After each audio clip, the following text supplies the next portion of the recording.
स्वातंत्र्योत्तर काळातील एक काळरात्र म्हणून ज्या पर्वाचा उल्लेख करावा लागेल तो काळ म्हणजे आणीबाणीचे 20 ते 22 महिने। आणीबाणी काळात सर्व मिसाबंधू हे देशभक्तीच्या ध्येयाने वेडे झाले होते। त्यांनी दिलेल्या लढ्यामुळेच हे आणीबाणीचे पारतंत्र्य दूर झाले। या इतिहासाची आठवण यासाठी ठेवायची कारण ज्यांनी देशावर दुसरे पारतंत्र्य लादले, ज्यांनी खऱ्या देशभक्तांचा छळ करत अतोनात अत्याचार केले, अशांचे हे कृत्य नव्या पिढीसमोर आलेच पाहिजे। हा काळा इतिहास कदापि विसरता कामा नये। शहर भाजपने मिसा सत्याग्रहींचा केलेला सन्मान हा त्यांच्या देशभक्तीचा सन्मान आहे। भाजपच्या प्रत्येक कार्यकर्त्याने अशी निस्वार्थ देशभक्ती बाळगावी असे आवाहन राष्ट्रीय स्वयंसंघाचे राज्याचे वैचारिक प्रबोधन प्रमुख राजाभाऊ मुळे यांनी केले। तत्कालीन पंतप्रधान इंदिरा गांधी यांनी देशात लागू केलेल्या आणीबाणीला 50 वर्षे पूर्ण झाल्याबद्दल या काळात तुरुंगवास भोगलेल्या मिसा सत्याग्रहींचा सन्मान करून त्यांच्या प्रति कृतज्ञताभाव व्यक्त करण्यात आला। यावेळी प्रमुख वक्ते राजाभाऊ मुळे यांनी मार्गदर्शन केले आणि त्यांनी या लोकशाहीचं संरक्षण केलं आणि आज सगळं जग एवढी मोठी लोकसंख्या असताना 140 कोटीचा देश असताना लोकशाही तत्वावर जी प्रणाली जगाच्या कुतूहलाची विषय बनली त्याची ही सगळी मंडळी संरक्षक आहेत आणि हे खऱ्या अर्थाने लोकतंत्र सेनानी आहेत। मित्रांनो, आपल्याला माहिती आहे की काँग्रेसची स्थापना या देशात स्वातंत्र्य लढ्याच्यासाठी झाली आणि त्या काळात अनेक नेते त्या काँग्रेसच्या चळवळीत सहभागी झाले। राष्ट्रीय स्वयंसेवक संघाचे संस्थापक डॉक्टर केशव बळीराम हेडगेवार ही सुरुवातीला काँग्रेसच्या चळवळीत सहभागी झाले। काँग्रेसच्या आंदोलनात त्यांना अटक झाली। सुभाषचंद्र बोसही सुरुवातीला काँग्रेसचे कार्यकर्ते होते आणि पुढच्या काळात काँग्रेसने ज्यावेळेस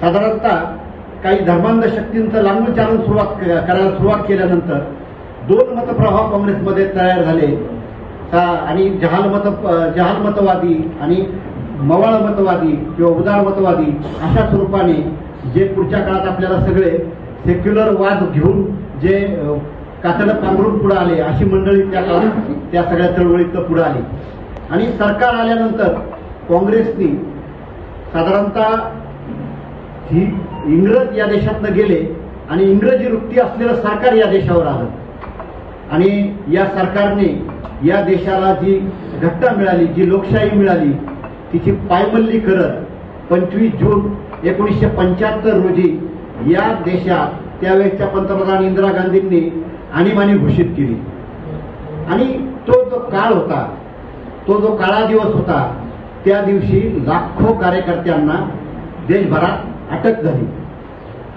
वर्तमानपत्रांच्या वीज कापल्या गेल्या, लोकशाहीचा गळा घोटला गेला। जी काँग्रेस आज बेंबीच्या गेटापासून बोंबलतीये की संविधान बचाव, त्या काँग्रेसचं हे दुटप्पी वागणं पुढच्या काळात आम्हाला लोकांपर्यंत पोहोचवायचंय, पुढच्या पिढीला आम्हाला लोकांपर्यंत सांगायचंय। आणीबाणीच्या काळात देशभरात आता हा जो काही कार्यक्रम चालू होता, संघाच्या